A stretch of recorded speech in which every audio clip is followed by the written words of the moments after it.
के लिए कहते हैं कि कातिल के बस्ती में रहना अच्छा लगता है और फिर उसको कातिल कहना अच्छा लगता है। अरे रोने धोने से गम की बखत घटती है, हंसकर हर एक गम को सहना अच्छा लगता है ना। तो आज खुशियों की रात है, खुशियों की बरसात होगी। आइए एक और प्यार सा गीत बड़ा नीमन गौ लोग अभी बस ऐसे ही गावत रहा। अनमोल जी चढ़ा दिया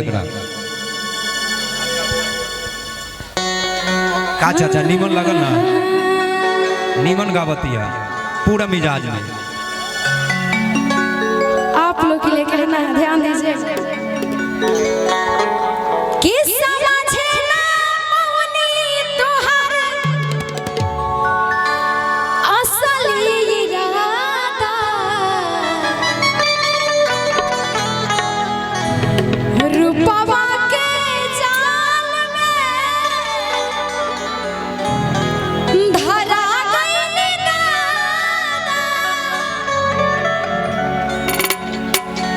केहू के रवावल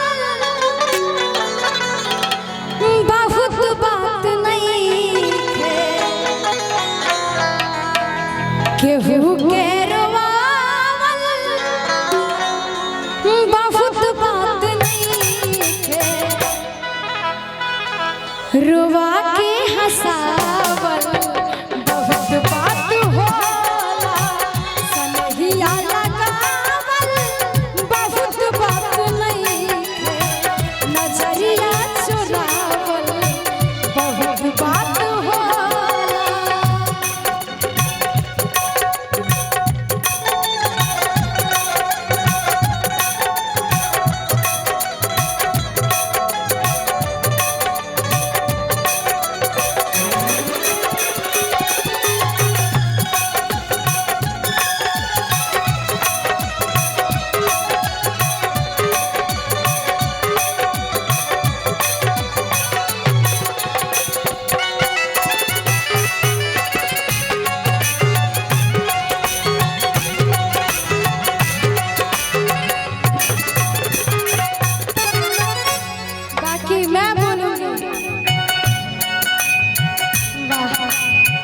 हमारे बड़े भैया की तरफ से मेरे लिए बहुत सारा आशीर्वाद है, लेकिन मैं कहूँगी दिल टूटला के कोनो होला ना आवाज हो, फिर कैसे सुनी जमाना,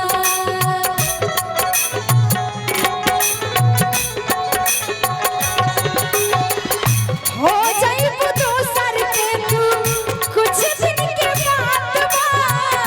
दिल पगला रोई पंदगाना।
आसरा तो आप सब किसी को लगा दीजिएगा, मैं आपके लिए ये कर दूंगा, मैं आपके लिए वो कर दूंगा, लेकिन आसरा धरावल बहुत बात नहीं है।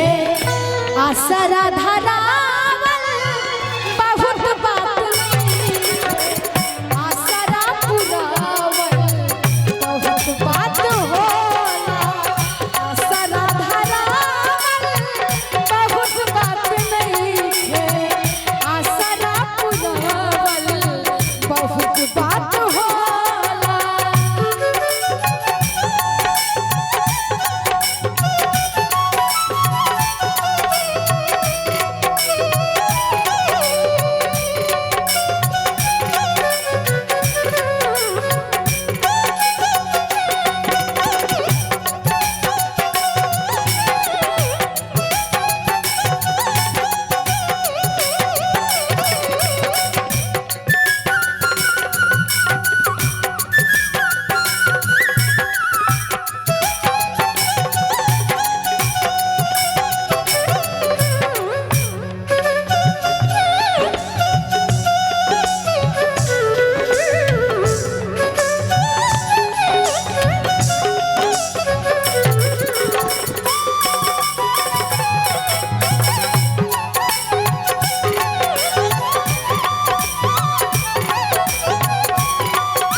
इश्क के इलाज ना,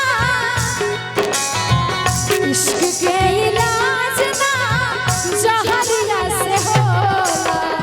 इश्क के इलाज ना जहरिया से होला। उमरिया के रोग हो नजरिया से होला। ना कौनो हाथ ना बजरिया से होला। उमरिया के रोग हो नजरिया से होला। उमरिया के रोग हो नजरिया से होला। उमरिया के रोग हो